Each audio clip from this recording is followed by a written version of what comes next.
Hi everyone, welcome to Watercoloring for the Non-Artistic Card Maker. It's Justine. Welcome to day 2 of backgrounds.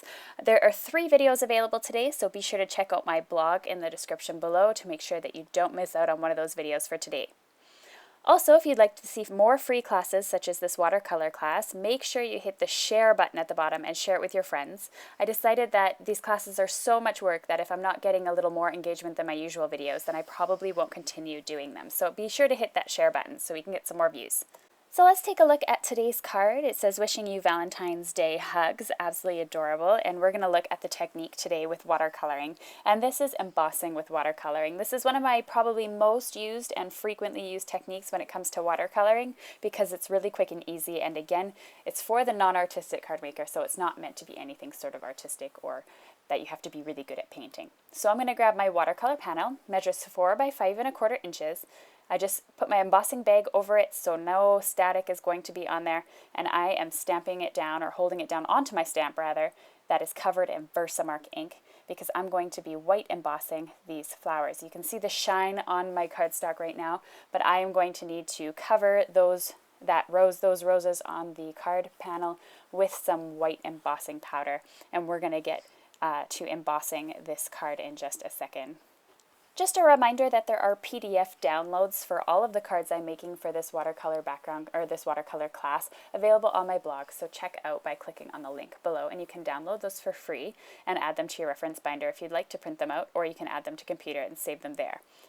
With watercolor techniques, I tend to forget a lot of the techniques that are actually available and out there, and oftentimes it's nice to have a reference to go back and check those out. Just going to clean up my surface here, and then I'm going to add some heat to my panel. And so I'm just heating up the embossing powder. You know when it's ready, when it's glossy and shiny and no longer powdery and matte. Next up, I'm going to go onto my watercolor. I'm going to actually make this quite vibrant, and I'm going to use an orangey red color to color over the roses. So what I need to do first is just grab some water. I'm going to go over with my big brush over the panel with water just to saturate the paper. You don't want a ton of water on there that your card starts to warp really badly.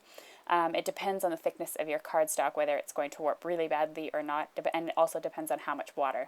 I'm just going over it. You can see quite lightly. I only put more color on my brush once as I was going through that because I just want it to dry as is. And I am not drying this with a heat gun because I do not want to upset my embossing powder or have any sort of color seeping in, so I'm going to let that actually air dry.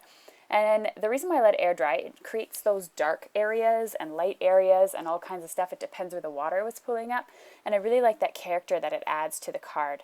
So I'm going to be using the Simon Says Stamp Sending and Wishing stamp set, as well as the Wishing die. I love this stamp set, and you can also buy it in a set with the Wishing and Sending dies. It's probably one of my most go-to stamps and dies that I have because it can be used for so many occasions like Christmas, birthdays, Valentine's Day, etc. So I'm using my precision plate, and I am sending this through my Big Shot. And the reason why I'm using my precision plate is because this is a very intricate die, and if you don't use a shim or add some paper to your sandwich or the precision plate, it tends to actually not cut all the way through. And so it's really important to use a shim there, as with all intricate dies, not just Simon Says Stamp. I stamped the You Valentine's Day hugs in Versamark ink, added some white embossing powder, and again, just going to heat that up. I always use Ranger Superfine embossing powder because I like the detail that it gives on my cards. I'm just going to cut that black piece out into a fishtail, add some 3D foam tape, and add that to the front of my card. I found that when I was trying to add wishing onto my card, it was actually getting lost in the roses because it was just too detailed. So by adding this black panel, I threw some focus down into the bottom right-hand corner and glued wishing partially on top of the black, and now you're able to really see that says wishing instead of it getting lost again in the background. And because it's a card that's so intricate in the background, you don't need a lot more onto the card except for a small sentiment.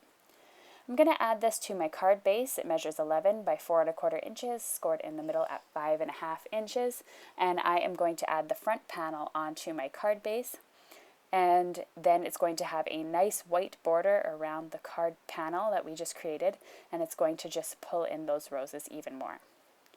I absolutely love the way that it turned out, and I hope you like the way this turned out as well. Once again, don't forget that there are 2 more videos for today on background techniques. So this one here is embossing with watercolor.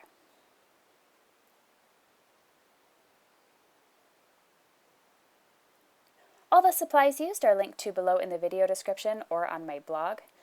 Click here to visit my blog and supply list. You can also click on the right to subscribe to my channel. You can click on the moving video as well to see the introduction to watercoloring if you're interested in that. That was day 1 of this series. Thanks so much for watching, everyone, and I'll catch you tomorrow.